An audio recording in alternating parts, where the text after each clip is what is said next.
Disney villains versus real history. Thank you to Lumi for sponsoring this video.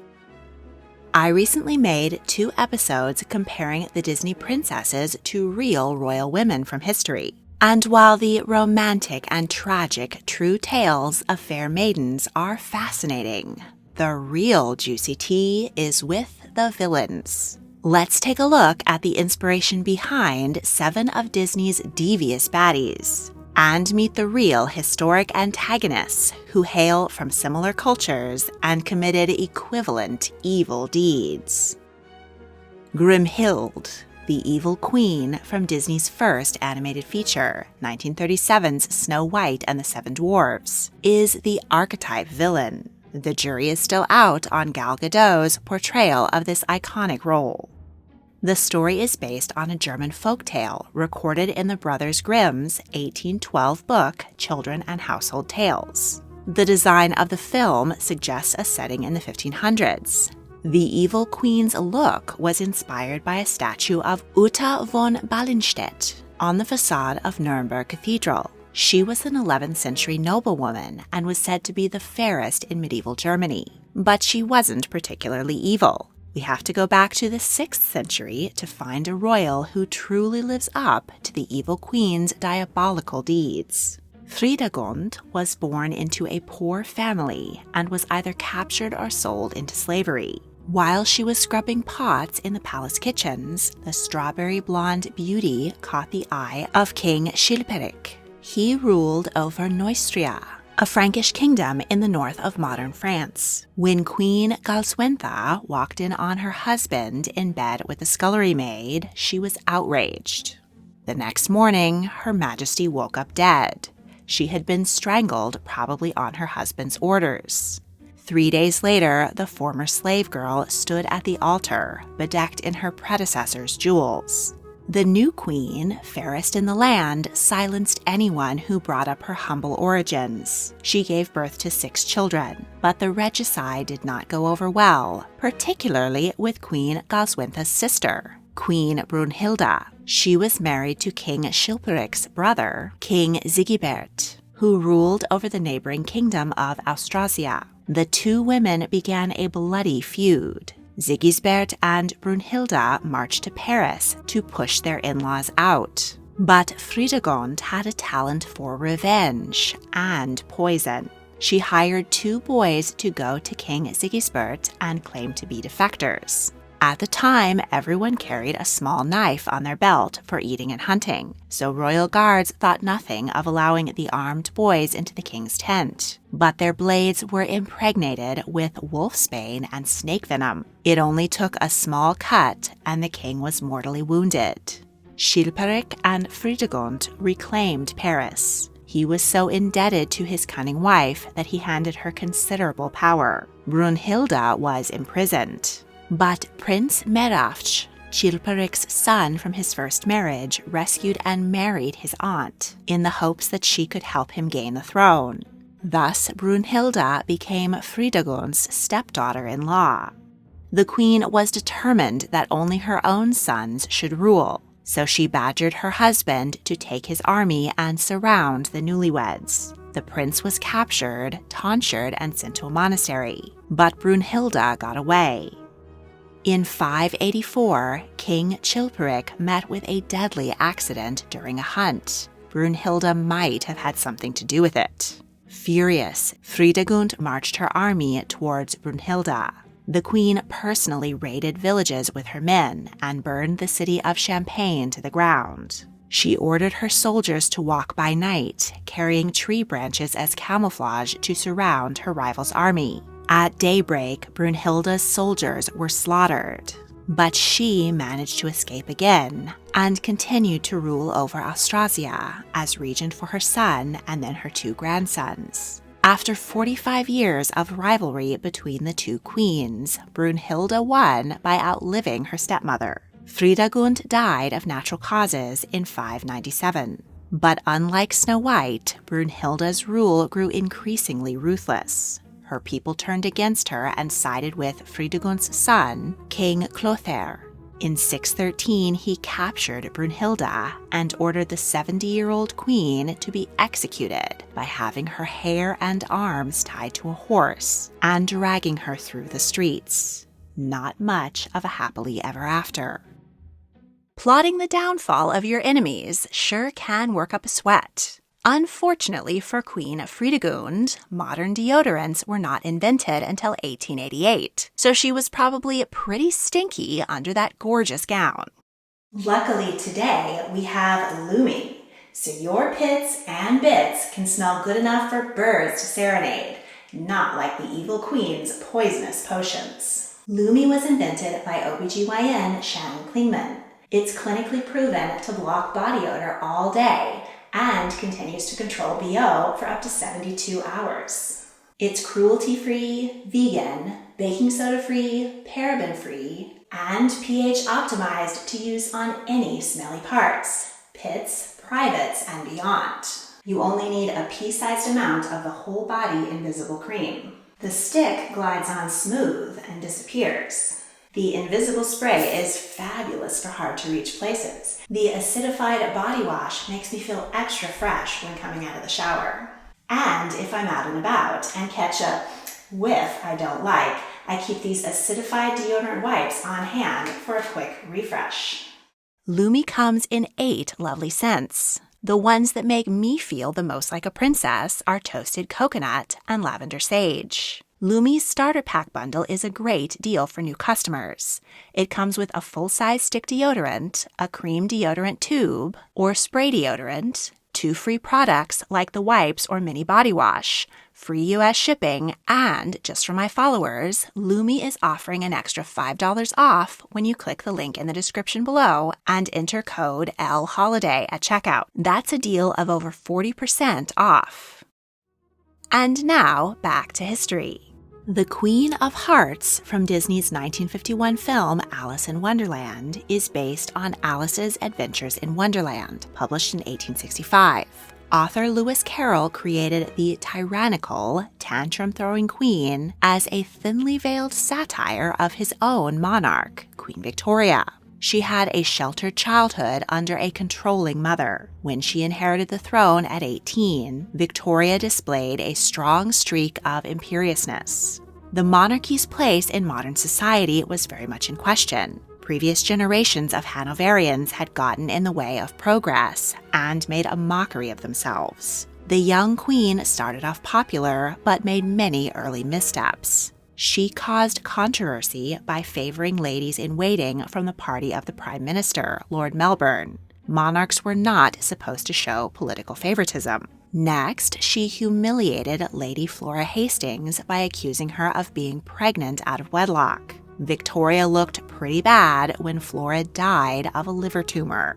The queen somewhat repaired her image by marrying her handsome German cousin, Albert of Saxe-Coburg and Gotha. She had to propose to him, as it would have been improper for a man to ask for the hand of a monarch. Their marital power dynamic was a puzzler for Victorians, who clung feverishly to traditional gender roles. The queen herself fervently believed that women had no place in politics or even in the voting booth. Yet she didn't feel this rule applied to her. She was demanding and threw frequent tantrums. This marital dynamic plays out in Wonderland with the cross and bossy Queen of Hearts and her meek, shrinking king. By the time Carroll's book was published, Albert was 4 years in his grave, having died of typhoid fever at 42. Victoria deeply mourned his loss, wore black for the rest of her life, and fled to Scotland to escape her duties as head of state. Her popularity hit an all-time low, with many wondering why their tax money was going to pay for a queen who didn't work. One Republican hung a "For Rent" sign on the gates of Buckingham Palace. It was in this climate that the ridiculous Queen of Hearts struck a chord with parents across Britain. Victoria wasn't actually going around bellowing, "Off with their heads," for minor offenses. But the satire called back to her ancestors, like Henry VIII and Mary I, who really did have overarching rights over their subjects' very lives. The fictitious queen's fury over the shade of her roses is a reference to Queen Margaret. During the Wars of the Roses in the 1400s, her house, the Lancasters, used a red rose for their symbol, while their enemies, the Yorks, used a white rose. Painting white roses red is rich with historic symbolism. Carol's book also references Victoria's famous dislike of children. Per dynastic obligation, she gave birth to 9, but frequently referred to babies as ugly and frog-like. In the story, a baby turns into a pig, and the queen much prefers it that way. Despite the many thinly veiled jabs, Queen Victoria was fond of Carol's popular books. But when her youngest son, Prince Leopold, fell in love with Alice Liddell, the real-life inspiration for Alice, the queen put her foot down and instead pushed him to wed a German princess. Captain Hook from Disney's 1953 classic Peter Pan is also based on a popular British children's story. The play Peter Pan, or The Boy Who Wouldn't Grow Up, was penned by J.M. Barrie in 1904. Originally, Peter, the immortal nymph who lures children away from their families, was the villain. But Barrie knew that children loved pirates, so he added Hook into a small upstage scene while sets were being changed. Actor Gerard du Maurier, who played George Darling, persuaded Barrie to give him the additional role. Hook was a hit and became Peter's arch-nemesis. Many productions since have double-cast Mr. Darling and Captain Hook, including the Disney movie, in which both are voiced by Hans Conrad. This became a commentary on the antagonistic role of overbearing, unsympathetic fathers. Captain Hook's aristocratic swagger, flowing raven wig, and lacy cravat were copied directly from King Charles II. The 1911 novel Peter and Wendy says of Hook, "In dress he somewhat aped the attire of Charles II, having heard it said in some earlier period of his career that he bore a strange resemblance to the ill-fated Stuarts." Later adaptations even implied that the captain was the king's illegitimate son. Charles spent a decade on the run in France after his father was beheaded in the Civil War, but Brits grew bored of the new puritanical Republican regime and invited the prince to restore the monarchy. He was the king who brought back partying, but he wasn't particularly villainous. Sure, the Puritans disapproved of His Majesty's many, many mistresses, check out my video, but Charles was generally viewed favorably and even seen as a hero for rebuilding London after the Great Fire of 1666. Captain Hook's devious characteristics were taken from real-life pirates who stalked the Seven Seas during the Stuart era, particularly Edward Teach, better known as Blackbeard. He was likely born into a wealthy English family and well-educated. He served Charles's niece, Queen Anne, as a privateer during the War of Spanish Succession. By 1716, the growing Triangle slave trade brought Edward to North America. He captured a French merchant ship and renamed it the Queen Anne's Revenge. He and his crew became notorious for savage attacks on ships from Virginia to the Caribbean. Blackbeard sported thick, obsidian facial hair, thus the nickname. He was over 6 feet tall and reportedly tied lit slow fuses under his hat during battle to frame his head in terrifying sparks and smoke. Blackbeard crafted a fearsome reputation, but his reign of terror didn't last long. In 1718, the British Army killed him in battle, and his head was tied to the bow of the British ship as a warning against piracy. Though Blackbeard's villainous life was cut short, his legend grew, particularly regarding a vast treasure he supposedly buried somewhere along his route. It has never been found, but his ship, the Queen Anne's Revenge, was discovered off the coast of North Carolina in the 1990s. Hundreds of artifacts were recovered, including navigational devices, cannons, and swords, but not much treasure. Maleficent is the mistress of all evil in 1959's Sleeping Beauty. She was based on a similar but unnamed evil fairy godmother from the original Sleeping Beauty folktale, first recorded by Charles Perrault in 1697 in Stories or Tales of Past Times. Disney dubbed her Maleficent from the Latin maleficentia, meaning doing evil. Her name may also have been drawn from a mythological French nefarious fairy, Maleficent. Rather than opt for a traditional old hag, animators crafted Maleficent as a beautiful but menacing cross between a femme fatale and a vampire bat. Her devilish mystique is enhanced with the addition of a raven named Diablo. Maleficent is voiced by Eleanor Audley, who also played Lady Tremaine, Cinderella's evil stepmother. But her look was inspired by actress Maila Nurmi, aka Vampira, a late-night horror host and personality who was copied by Morticia Addams and Elvira. In the live-action remake, Angelina Jolie took over the role of Maleficent as a sympathetic, misunderstood creature who is trying to protect herself and her realm from humans. This rewrite echoes the altered perception of hundreds of real women from history who were once feared as witches, but are now seen as unfortunate victims. The historic lady who best matches Maleficent is Eleanor Cobham. Like Maleficent, she was rather more concerned with the health of a royal child than she should have been, and she was terribly vilified for it. Eleanor was born around 1400 into a minor noble family. She served as a lady-in-waiting to the wife of Prince Humphrey, younger brother to King Henry V.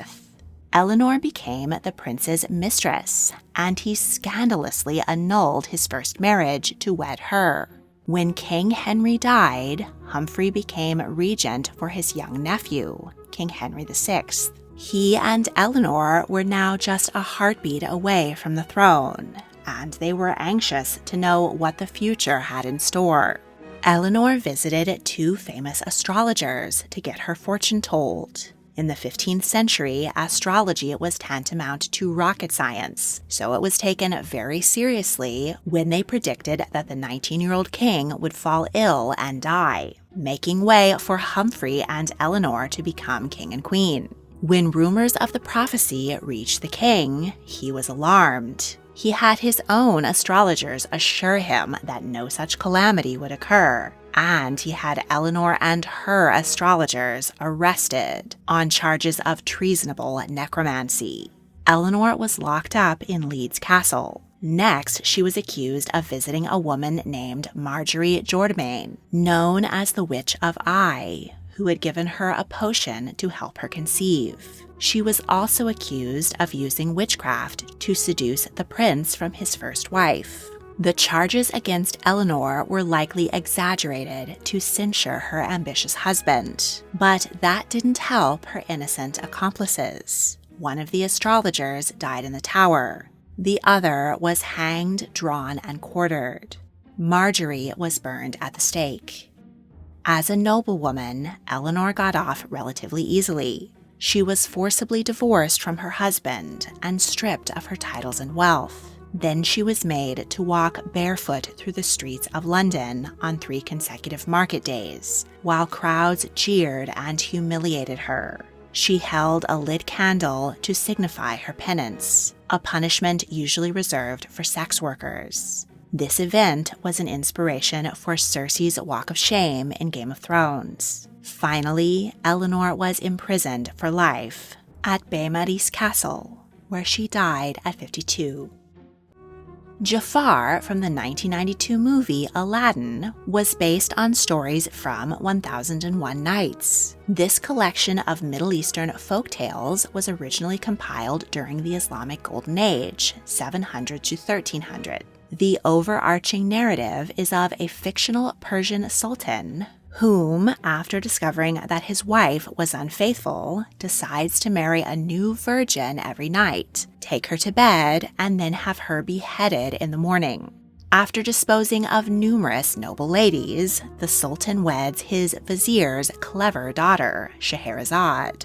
While in His Majesty's bed, she tells him a captivating story. But at dawn, she stops at the cliffhanger, so her husband must keep her alive if he wants to know the ending. For 1001 nights, she continues this pattern, telling a variety of stories to stave off death for one more day.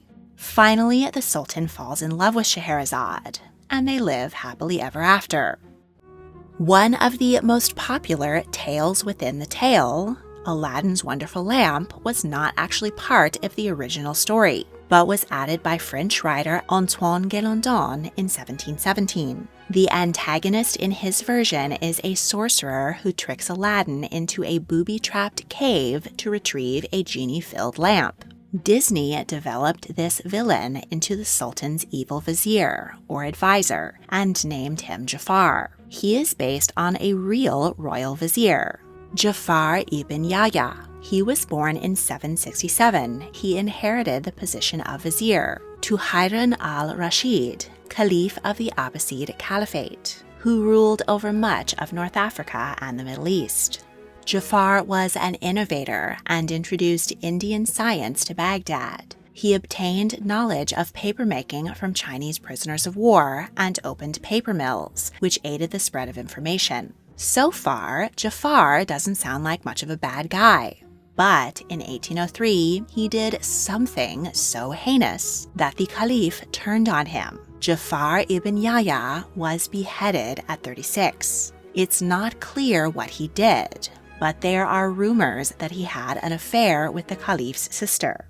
Jafar ibn Yahya lived on in 1001 Nights. He appears as a character in several stories, including The Tale of Ataf, where he goes on a grand adventure, and in The Three Apples, where he solves a murder. But Disney wasn't the first to pull Jafar over to the dark side. In another adaptation of 1001 Nights, the 1940 movie The Thief of Baghdad, Jafar is an evil vizier who kidnaps the princess and tries to usurp the throne using dark magic. The character is played by the deliciously devious, though German, Conrad Veidt, who greatly influenced Disney Jafar's malevolent looks, though he did not have the benefit of a comic relief parrot named Iago.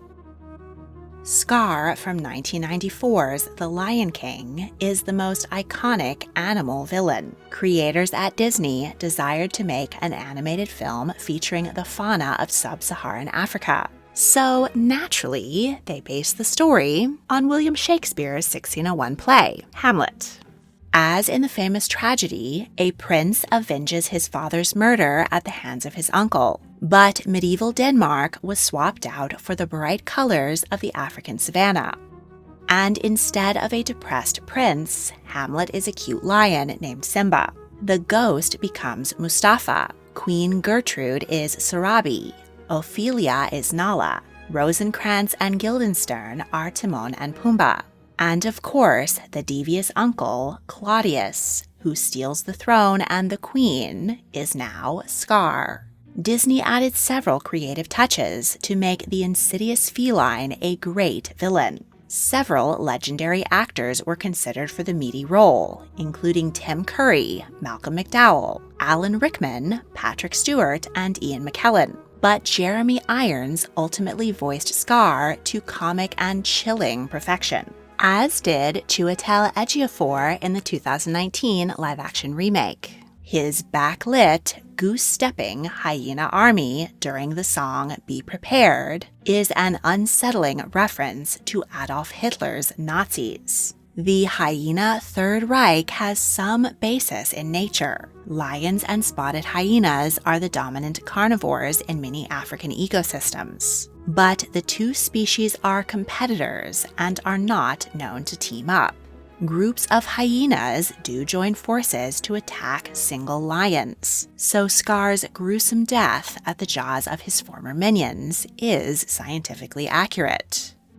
Scar's closest royal human match from history is Shaka Zulu. He was born in 1787, the eldest but illegitimate son of King Zinsongahona, of the Zulu in modern-day South Africa. When Shaka was a child, he and his mother were sent away. He trained as a warrior and had the bright idea to cut a traditional spear shorter into a deadly stabbing implement. Once fully grown, Shaka returned to confront his legitimate half-brother, King Sugojana. Shaka wasted no time in stabbing his sibling to death with his short spear. Now on the throne, Shaka, much like Scar, was a devastatingly bad leader. He turned the Zulu into a militaristic society and led them to conquer and subjugate other tribes. His reign from 1816 to 1828 was a time of violence known as the Crushing, during which the region was greatly depopulated.